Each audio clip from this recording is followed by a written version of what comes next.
Hello viewers, this is Just Fake Network TV, a place where you can get the latest information about Nigeria news. And now the news in details. 2023 presidency. Mama Daura's zoning comment sparks roll.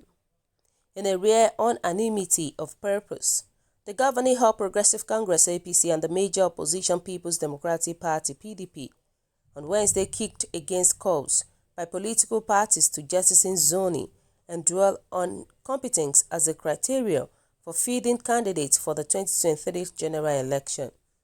Mama Daura, a nephew of President Muhammadu Buhari, Tuesday told the BBC Hausa service that there was no need for zoning of presidential tickets to any part of the country. In specific terms, the president's nephew said competence should be prioritized over and above any other considerations and the choice of the presidential candidate in 2023.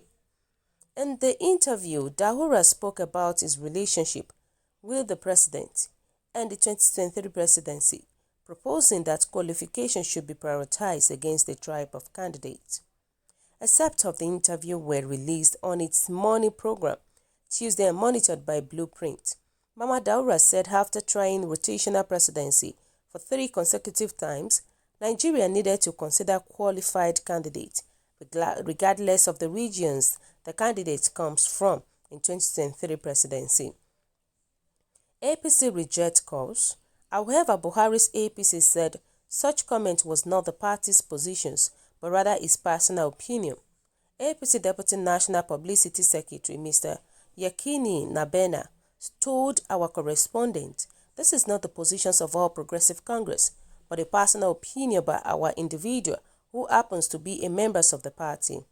This was a personal opinion of Mama Daura. It is the positions of an individual who happens to be a member of the party and not the positions of the party. The issues of 2023 is yet to be discussed. At the party level, we are presently concerned with building a formidable political party that will continue to give leadership to the country and take to the next level.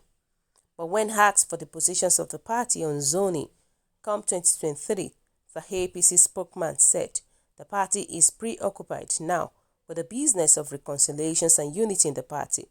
2023 is still far off, and we are sure that when we get to the river, we shall surely know how to cross it.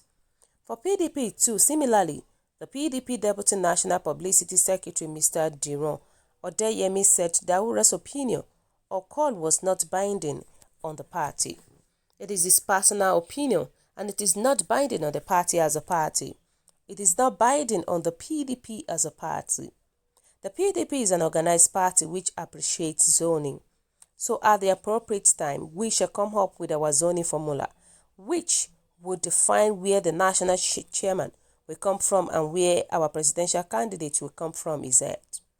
Owaneze slams Daura.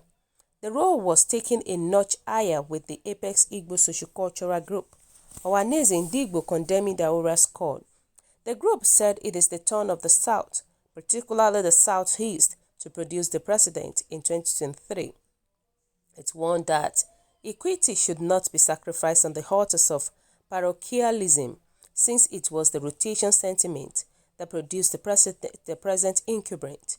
In a statement by Emeka Atama, media aide to the President General of Ohaneze, Inaya Nwondo, the group said Daura's statement was self-serving. He accused the president's nephew of being part of the plot to deny the South, and in particular the Southeast, the presidency. He should have said this before the 2019 elections. They engaged hope to push President Jonathan aside because they believe it was the turn of the North to produce the president. Having benefited enormously from his nephew being the president, he now wants it jettisoned because it is the turn of the South, the group said. On the issues of competence, Atama said, talking about competence or most qualified, was President Muhammadu Buhari the most qualified Nigerian when he ascended the presidency? As he proved to be the most competent, are the service chiefs the most competent among their colleagues to warrant their being retained beyond their tenure? Now that it is the turn of the South, precisely Southeast, he is mounting the most qualified and competent. Equity is a constant flagship for peace and good governance. Without it, there will be continued agitations and crises. At his age, Mama Daura should stand for equity and fairness.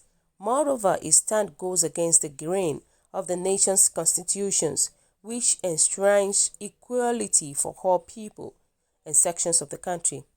And according to Afenifere also, in a similar reactions, the Afenifere group rejected Daura's position, saying the truth must continue with a common understanding of power rotations between the North and the South. The spokesman of the group, Joe Odumakin, who made the group's positions known, said the South was not unmindful of the fact that the North would want to have a shot again in the presidency after Buhari. The Northern candidate would definitely come out, but it is now left for the country to say whether they want to accept the move, or they should insist on the common understanding that power should rotate between the North and the South. I heard him, Mama Daura, talking about competence or whatever. In 2023, he would understand if there is anything called competence. We are watching how things unfold, he said. Wow, so guys, you've heard it all. You can see that many groups actually blasted Mama Daura for talking about zoning. You trust me, a lot of people actually commented about it. You know, the reality is that we are still facing this issue, this present administration right now. We all know everything that is going on in the country right now, and we are still praying that everything should be over. So we cannot be talking about what we've not finished. And we cannot be talking about the next coming presidency election. Let's just finish this one and know what will happen at the end of the day. We are tired of this present administration. Trust me. And there was a time that I did one news and Edwin Clark was saying that Mama Daura should not talk about zoning, that right now we want unity among ourselves. And that is the main thing. My question is that is there still unity among Nigerians? Do we think that unity still occurs despite all the things that is going on in the country, despite all the killings, all the insecurities, all the kidnappers, despite all the handwork of the Boko Harams, the herdsmen and all that, despite majorly the people in the north, their atrocities, the Fulanis? So can we still talk about the unity? I don't think there is unity in our country anymore. Look at what the Muslims are doing to the Christians in the north. Killing the Christians as if they're killing chickens, they're killing animals. So can we now say that there is unity? No, there is no unity at all. There is no unity at all. Trust me. Let's just cross our mind off from that page. That's just the reality about it.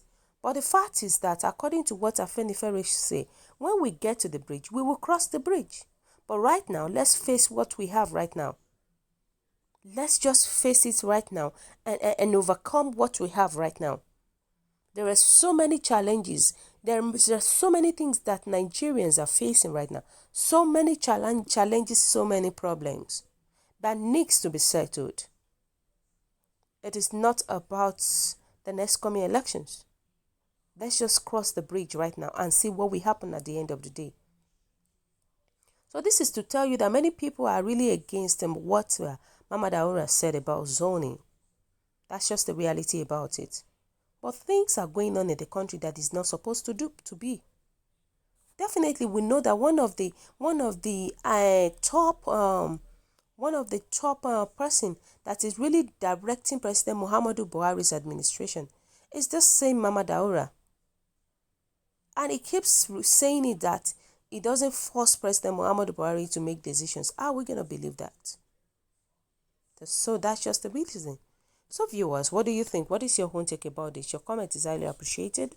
And kindly drop your comments in the comment section below. For those who subscribe, we want to say a very big thank you to you for subscribing. We'll say God bless you. If you're yet to do so, kindly press the subscription button below. And also please don't forget to press the notification button so that whenever we upload news, you will always be the first person to watch our latest news. Anytime, any day. God bless you. Thank you so much for your great work. Thank you for watching our video. Thank you. We appreciate you all. And always stay safe at this crucial time. It is very important to you and me. God bless you. Have a lovely day. Bye.